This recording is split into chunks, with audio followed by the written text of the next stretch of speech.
오늘은 이제 요한복음 10번째로요. 곧바로 요한복음 7장으로 들어가도록 하겠습니다. 요한복음 7장 1절로부터 5절 말씀입니다. 교독하도록 하겠습니다. 그 후에 예수께서 갈릴리에서 다니시고 유대에서 다니려 아니하시는 유대인들이 죽이려 함이러라. 유대인의 명절인 초막절이 가까운지라. 그 형제들이 예수께 이르되 당신이 행하는 일을 제자들도 보게 여기를 떠나 유대로 가소서. 스스로 나타난 일을 구하면서 묻혀서 일하는 사람은 없느니 이 일을 행하려 하거든 자신을 세상에 나타내소서 하니. 함께합니다. 이는 그 형제들까지도 예수를 믿지 않았느니라. 아멘. 2절 보겠습니다. 초막절이 가까운지라. 주보 앞면을 봐주세요. 이스라엘은 절기 세 가지가 있어요. 유월절, 칠칠절, 초막절. 이것이 유대인들이 지키는 최대 명절 세 가지의 명절입니다. 이스라엘 사람들은 농경사회를 살고 있잖아요. 그래서 농사력을 따릅니다. 우리도 농사를 질 때는 뭐를 따져요? 우리도 음력을 따져요. 그래서 유대인들도 농사를 짓기 때문에 음력을 따릅니다. 그래서 성경에 나오는 거는 음력을 이야기하는 거예요. 음력을 이야기하는 거예요. 성경에 나오는 거는 음력이에요. 유대력이 아니라 농사력을 따르기 때문에 그렇습니다. 유월절은요, 종교적으로는 어떤 의미를 갖고 있냐면 출애굽한 날을 기념한 날이에요. 그러니까 그 유대력이라고 하는 거는 이 출애굽한 날을 1월 1일로 보겠죠. 그것이 유대인들이 쓰는 달력의 1월 1일은 유월절로 시작이 되는 겁니다. 농사력으로는요, 무교병을 먹고선 시작을 하는 거예요. 77절은요, 종교적으로는 10계명을 받은 날이에요. 신의 산에서 10계명을 받은 날을 기념하는 날이에요. 농사력으로는, 음력으로는 이때를 뭐라 그러냐면 맥추절이라고 그래요. 보리를 추수하고 감사 예배를 드리는 절기. 근데 이것이 다른 날이 아니라 그날이 그날이라는 거예요. 이름이 두 가지가 있다는 거예요. 네. 유대력과 농사력을 같이 쓰고 있기 때문에 이렇게 부른다. 그런 얘기입니다. 초막절은요, 종교적으로는 출애굽한 후에 광야에서 초막 텐트를 쳤잖아요. 그래서 초막이 그 얘기를 하는 거예요. 그 초가지붕 텐트를 쳤다. 그래서 이거 텐트기 때문에 장막절이라고도 불러요. 그 초막절, 장막절은 종교적 의미, 광야에서 텐트 생활을 했던 것을 기념하는 그러한 절기예요. 농사력으로는요, 이때 이제 추수가 가을 추수가 끝나요. 그래서 저장을 하는 거예요. 수장절이라는, 우리로 얘기하면 추수감사절에 해당되는 절기예요. 그래서 이스라엘에는 세 가지의 절기가 있다. 유월절, 칠칠절, 초막절. 요 세 가지가 유대인들의 중요한 절기다. 그런 얘기입니다. 자, 오늘 예수님께서 이 초막절이 되어서 예루살렘에 올라가셨다 하는 내용이 오늘 7장의 내용입니다. 8장 1절로 넘어가 봐요. 7장 53절로 나오죠. 다 각각 집으로 돌아가고, 이게 무슨 말이냐면 이 초막절 절기가 일주일간이에요. 그 마지막 날은 올라이트를 해요. 춤추고 잔치를 벌어줘요. 8장에는 그 내용이 기록되어 있어요. 그러니까 오늘 이 초막절 얘기를 제가 좀 할 거예요. 왜냐하면 이것이 8장까지 이어지는 중요한 의미가 있기 때문에. 그래서 이 초막절이 도대체 뭐를 하는 절기인데 이 7장, 8장에 계속 나오는지 그 배경을 간단하게 설명을 해 가겠습니다. 초막절은요, 종교적으로 광야에서 텐트 생활을 한 거예요. 출애굽한 이후에 40년 동안 광야 생활을 하잖아요. 광야 생활을 했기 때문에 집이 없어요. 텐트, 초막을 짓고 살았단 말이죠. 그거를 기념하는 거예요. 시내산 밑에 내려가면 아주 넓은 땅이 있어요.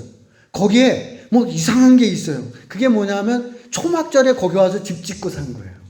그렇게 지금도 그렇게 한단 말이에요. 초막절은 지금도 유대인들에게 아주 중요한 절기 중에 하나다. 그런 얘기입니다. 자, 오늘 설교의 제목이 뭐냐면, 뭐예요? 설교 제목이? 생수의 강입니다. 초막절에 광야 생활하면서 제일 필요한 게 뭐예요? 물이에요, 물. 그래서 초막절과 이 생수의 강이 연관이 있는 거예요. 그렇기 때문에 물, 생수의 강이라고 하는 제목으로 설교를 준비했다는 거예요. 자, 초막절은요, 유대인의 농사력하고 또 연관이 있다고 그랬잖아요. 그러면 초막절인 유대인들에게서는 뭐냐면 우리로 얘기하면 설, 구정과 같은 거예요. 이게 우리에게서 설은 뭐예요? 음력으로 새해잖아요. 그러니까 이 초막절 절기는요, 유대인들에게는 뭐냐면 새해예요. 네. 그러니까 종교력으로는 언제가 새해예요? 6월절. 그 음력으로는 언제가 새해예요? 초막절. 음력으로는 초막절이 새해다. 그런 얘기입니다. 자, 그래서 유대 달력 음력 7월 1일은요, 나팔절이에요. 음력 7월 1일은 나팔절. 나팔을 크게 부는 날이에요. 그건 뭐냐면 새해를 알리는 거예요. 새해가 왔다 하는 것을 알리는 거예요. 그러면 이제 유대 달력 음력 7월 10일은 뭐냐면 대속죄일이에요. 우리 레위기 강의하면서 들었죠? 대속죄일은 대제사장이 1년에 한 번 어디 들어가는 날? 지성소에 들어가. 딱 한 번 들어가는 날이 언제냐? 이 바로 대속죄일 7월 10일의 음력에 해당되는 거예요. 그러면 나팔절이 불어준 7월 1일부터 7월 10일까지는 뭐 하는 거냐? 새해가 시작됐는데 뭐를 하는 거냐 하면 하나님 앞에 회개를 해요. 새해가 시작됐으니까 하나님 작년에 이런 죄들을 용서해 주시고 새해는 새 사람이 되게 해 주십시오. 이때 금식을 해요. 금식 기도를 하면서 회개를 하는 것이 그들이 새해 맞이 행사예요. 그것이 대속죄일이다. 그런 얘기입니다. 이제 대속죄일이 끝나면 유대 달력 음력 7월 15일이 뭐냐면 바로 초막절이에요. 초막절은 일주일간 잔치를 하는데요. 그러니까 이 번제단에서도 이제 늘 제사를 드리는데 평소에 7배의 제물이 올라가요. 그러니까 어마무시한 제물이 하나님 앞에 드려지는 거예요. 그 이유는 뭐냐면 농사를 마무리했잖아요. 하나님 앞에 감사의 예물을 드리는 거예요. 번제로 소제로. 그래서 풍성하게 하나님 앞에 감사를 드리기 때문에 평소에 최소한 7배에 해당되는 제물이 하나님 앞에 드려지게 됩니다. 이제 그러고 이 농사를 끝냈잖아요. 이제 이 추수 감사절에 해당되는 거거든요. 그래서 하나님 앞에 하나님 새해에도 풍성한 그 열매가 또 짐승들이 있게 해달라는 감사의 잔치를 하게 되는 거예요. 자, 그런 의미가 담겨 있는 것이 이 초막절이에요. 자, 그런데 이제 7장 37절을 보세요. 명절 끝날이라고 했어요. 일주일을 한다고 그랬잖아. 7일을 하고 마지막 날, 초막절 절기의 마지막 그날은 해당된다는 거예요. 이 초막절 끝날에는 큰 잔치를 하게 됩니다. 8장에서 이제 다시 다음 주에 설명을 하겠지만, 이제 그 성전에 보면 여인의 뜰이 있잖아요. 그 사방에다가 등불을 밝혀요. 그리고 올라이트를 해요. 밤새 춤을 추고 놀아요. 이야기가 8장에 이어지는 내용이에요. 8장 1절을 보세요. 그래서 아침이 되어 집으로 갔다는 거예요. 이 초막절 행사 밤새도록 올라이트를 하고 아침에 집으로 갔다. 그런 얘기입니다. 자, 오늘 본문은 그 초막절 끝날에 있었던 내용이 7장의 내용인 거예요. 평소에는 번제단에다가 그 번제를 드리고 뭐를 드렸느냐 하면 포도주를 부어요. 그래서 향기를 더 진동하게 해요. 근데 이 초막절에는 이 포도주를 드리는 게 아니라 뭐를 드리느냐 하면은 거기에 물을 드립니다. 물을 드려요. 이유가 뭐냐면은 두 가지의 이유겠죠. 첫 번째, 초막절에 텐트에서 뭐가 제일 중요했다고요? 물이 중요했단 말이에요. 그러니까 하나님 우리에게 이 광야 생활에서 물을 주심을 감사합니다. 그래서 물을 드리는 거예요. 종교적으로는 이 물이 또 왜 필요하겠어요? 새해에 뭐가 필요해요? 농사를 지려면 물이 필요합니다. 하나님 새해에도 우리에게 물을 주십시오. 이스라엘에는 그때 저수 능력이 없었어요? 저수지가 갈릴리에 있는 퍼가는 거는 요즘 만들어 놓은 거지. 옛날에는 이스라엘 사람들은 다 무슨 농사 진 거예요? 천수담 농사예요, 거기는. 하늘에서 비가 와야만 농사를 짓는단 말이에요. 그래서 하나님 앞에 내년에도 비를 주십시오 라고 해서 번제단에다가 물을 붓는 일이 이 초막절에 있었다, 그런 얘기입니다. 농사력으로 초막절은 한 해의 농사를 마무리하는 것이라고 했습니다. 추수에 대한 감사를 하면서 내년에도 풍성한 비를 주십시오라는 의미로 실로암 못에서 물을 떠옵니다. 네, 물을 떠다가요 번제단에다가 뿌리는 의식을 행하게 됩니다. 이 광경을 보시고 예수님이 하시는 말씀이 이게. 네, 배경을 알아야 된다는 거예요. 막 이제 예수님이 초막절에 올라갔는데 거기에서 막 잔치가 벌어지는데 지금 물을 갖다가 번제단에 뿌리는 그 행사를 보고 예수님께서 오늘 말씀을 하고 계시는 거예요. 7장 37절로부터 39절 말씀 교독하도록 하겠습니다. 명절 끝날 곧 큰 날에 예수께서 서서 외쳐 이르시되 누구든지 목마르거든 내게로 와서 마시라. 나를 믿는 자는 성령의 이름과 같이 그 배에서 생수의 강이 흘러나오리라 하시니. 합독합니다. 이는 그를 믿는 자들이 받은 성령을 가리켜 말씀하신 것이라. 예수께서 아직 영광을 받으시 않으셨으므로 성령이 아직 그들에게 계시지 아니하시더라. 광야에 물이 필요했습니다. 농사를 짓기 위해서도 물이 필요했습니다. 인생을 살다 보면 물이 필요할 때가 있습니다.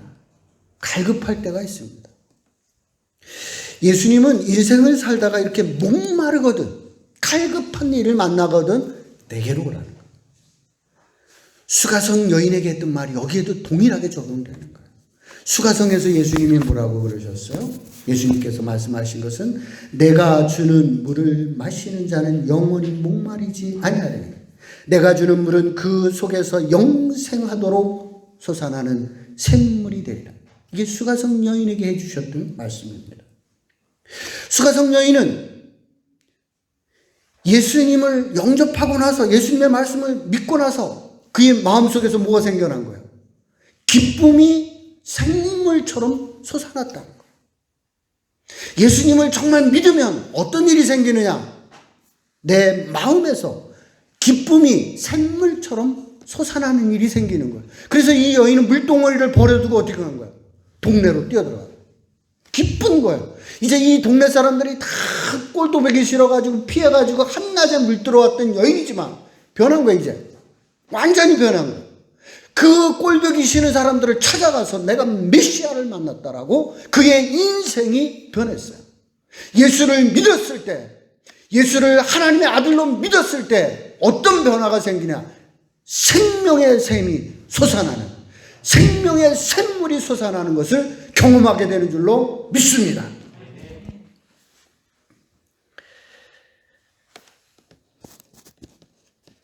(38절) 있는 말씀 좀 보세요. 같은 맥락이에요. 38절.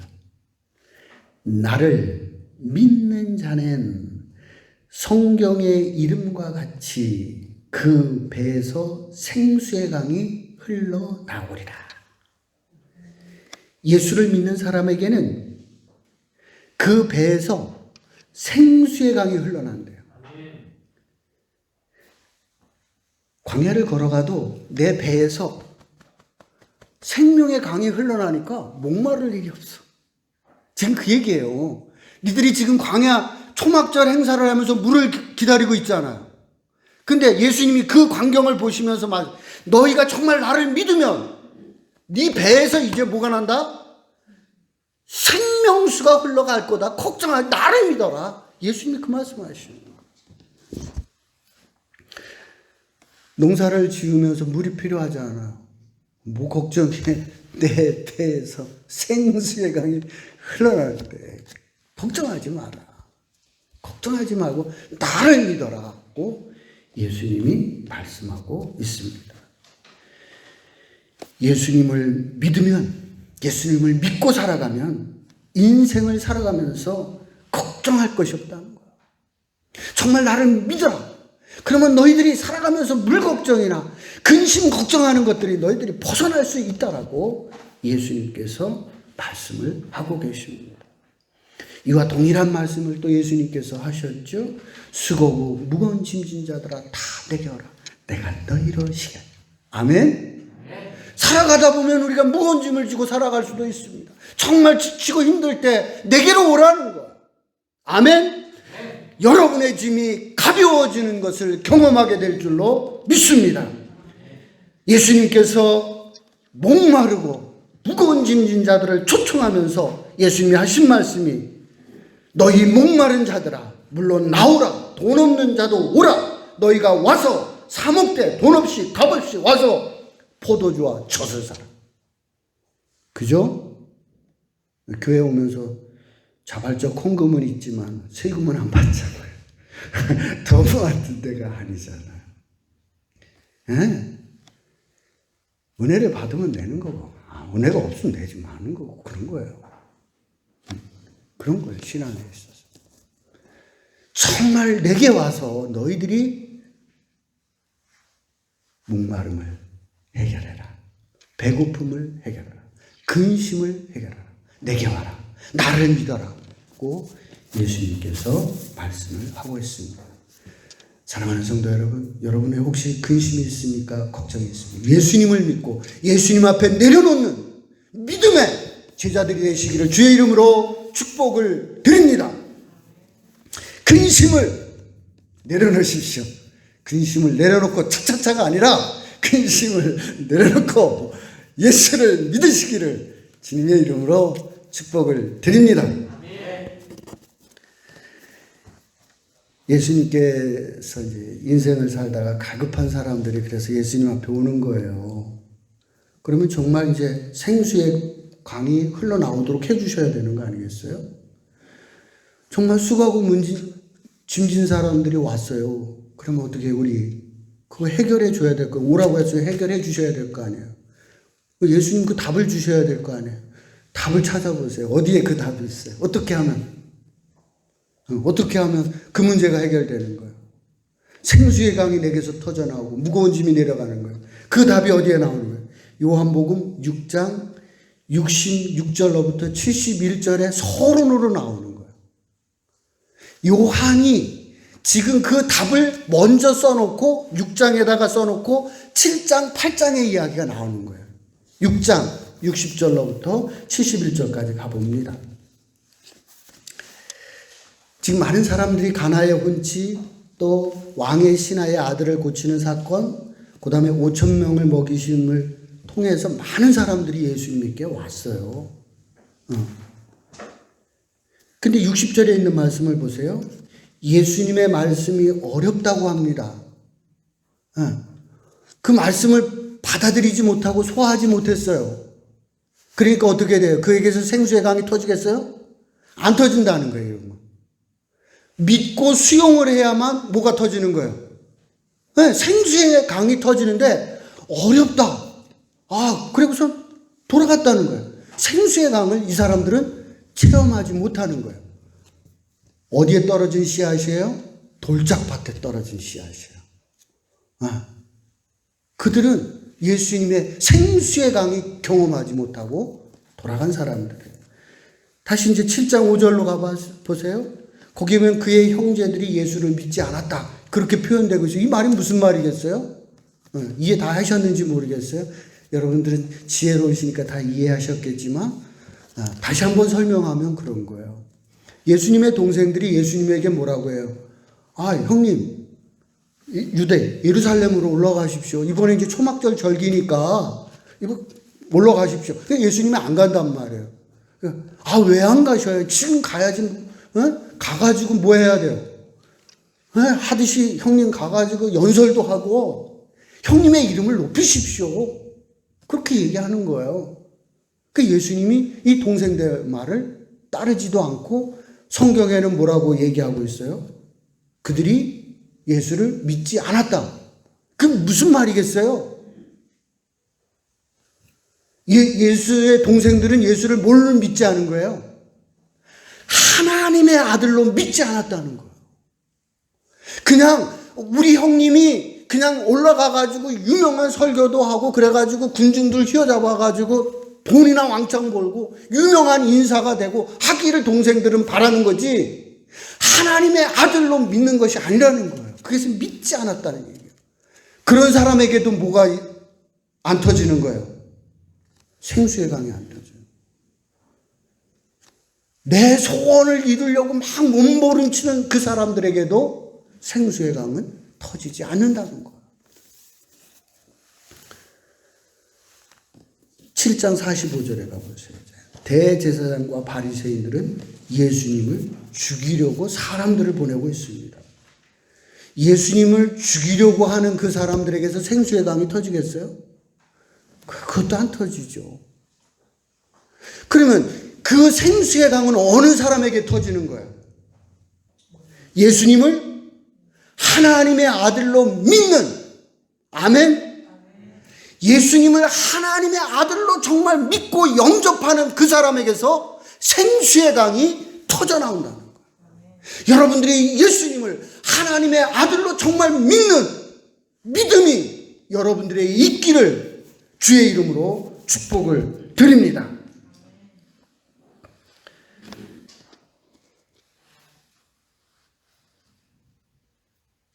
(7장) 66절 그의 제자 중에서 많은 사람이 떠나가고 다시 그와 함께 다니지 아니하더라. 많은 사람이 왔었어요. 근데 이런저런 이야기를 핑계를 대면서 예수님을 믿지 않고 예수님을 따르지 않아요. 생수의 강을 경험하지 못하고 되돌아간 사람이에요. 교회에도 사람들이 이런저런 이유로 오지만 되돌아가요. 왜 그러겠어요? 생수의 강을 경험하지 못하기 때문에. 생수의 강은 어떻게 했을 때 생기는 건데, 예수를 정말 하나님의 아들로 믿을 그 믿음이 생겨야만 생수의 강이 터지는 건데, 교회만 왔다 갔다 한다고 해가지고 생수의 강을 경험하지 못한다. 그래서는 교회를 떠나가더라. 예수님 때도 그렇고 오늘날 우리에게도 마찬가지다. 교회를 온다고 해가지고 생수의 강이 터지는 것이 아니라 예수를 하나님의 아들로 믿는 그 믿음을 가지고 있을 때 우리에게서 생수의 강이 터지게 되는 줄로 믿습니다. 그 다 이제 떠나가잖아. 그 이제 누구만 남아있어요? 제자들만, 몇 명의 제자들만 남아있는 거예요. 우리가 생각할 때요, 예수님의 제자들이 막 많고 막 기적이 일어나니까 많이 있을 것 같잖아요. 실제는 그렇지 않다는 거예요. 소수의 제자들만 남았어요.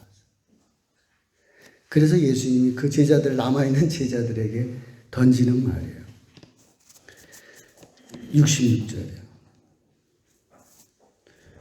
예수님이 묻습니다. 너희도 가려느냐? 그때 베드로가 말합니다. 이게 베드로의 어록이에요. 베드로의 어록이니까 꼭 기억해 두세요. 베드로가 정말 유명한 어록들을 많이 남겨요. 그 중에 하나의 대표적인 어록이에요. 주여, 영생의 말씀이 주께 있사오니 우리가 누구에게 가오리까? 믿습니까? 예수님 안에 영생의 말씀이 있어요. 예수님을 믿고 따르는 사람에게는 생수의 강을 경험하게 돼요.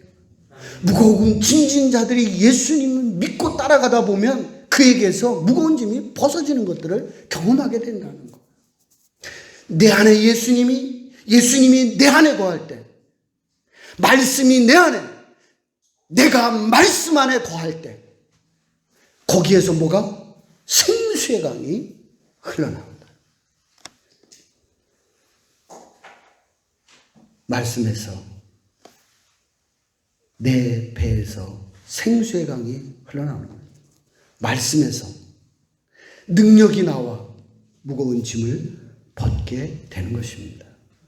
그래서 7장 39절에 그때 당시에는 뭐 했다는 거야? 성령 체험이 없었다는 거야. 가로 열고 닫고가 그래서 있는 거예요. 그때는 이제 성령을 못 체험했잖아. 그러면 성령을 체험하면 뭐가 일어난다는 거예요? 또 생수의 강을 경험한다. 요한에서 중요한 것이 뭐예요? 성령이에요. 보혜사 성령이에요. 너희들이 성령을 체험하래. 성령이 너의 안에 임할 때 뭐가? 너도 생수의 강을 경험하게 된다. 근데 지금 예수님이 아직 영광, 성령을 부어주시지 않았기 때문에 지금은 그런 일이 너에게 일어나지 않아요. 그래서 가로 열고 닫고 가요. 예수님 안에 거하고 여러분이 성령 충만하고 말씀 안에 거해서 여러분들이 정말 여러분의 삶에서 생수의 강이 흘러나는 우리 그런 일이 생겨나기를 주님의 이름으로 축복을 드립니다.